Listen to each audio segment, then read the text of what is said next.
I've always been irrationally optimistic about things, so I'm not a good person to ask about the future of Australia. But yes, there's a groundswell. The fossil fuel companies are going to retreat, and they will insist that they get compensated for.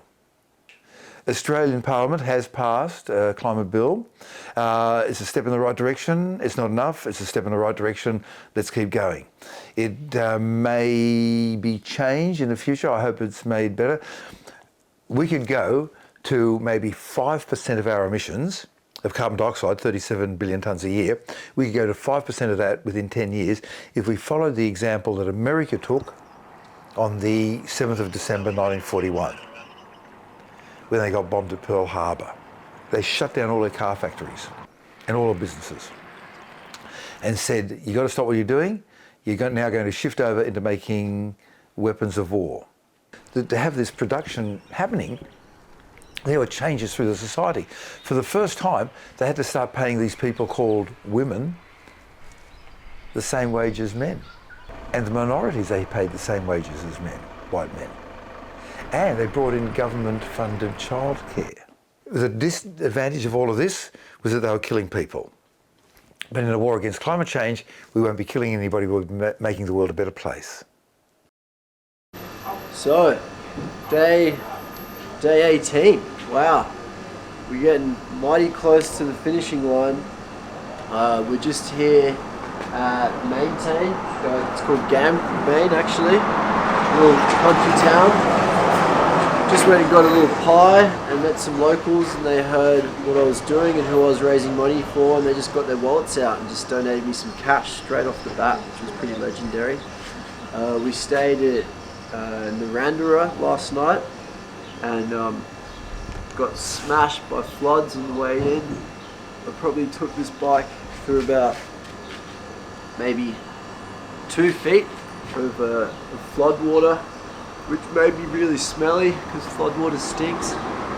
So we have come across some very clear climate change signs,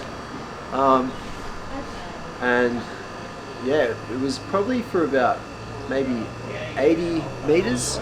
I went through really kind of quite deep floods. We're picking a different route now to get into Sydney to avoid all floods.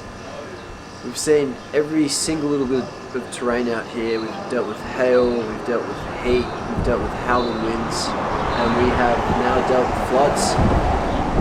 Yeah, the last few days we've just seen loads of houses and parks and stuff just completely underwater. The campsite we're meant to stay at last night, the Big Four, was actually completely underwater as well. So yeah, we can definitely see the climate changing out here.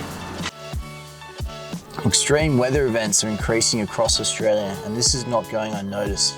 In 2024, insurance premiums are forecasted to rise by another 10% across the Australian insurance industry. So we've just stumbled across Darlington Point Solar Farm. This is actually the biggest solar farm in New South Wales. It's got over 1 million solar panels, and it sits on around 2,000 acres of land.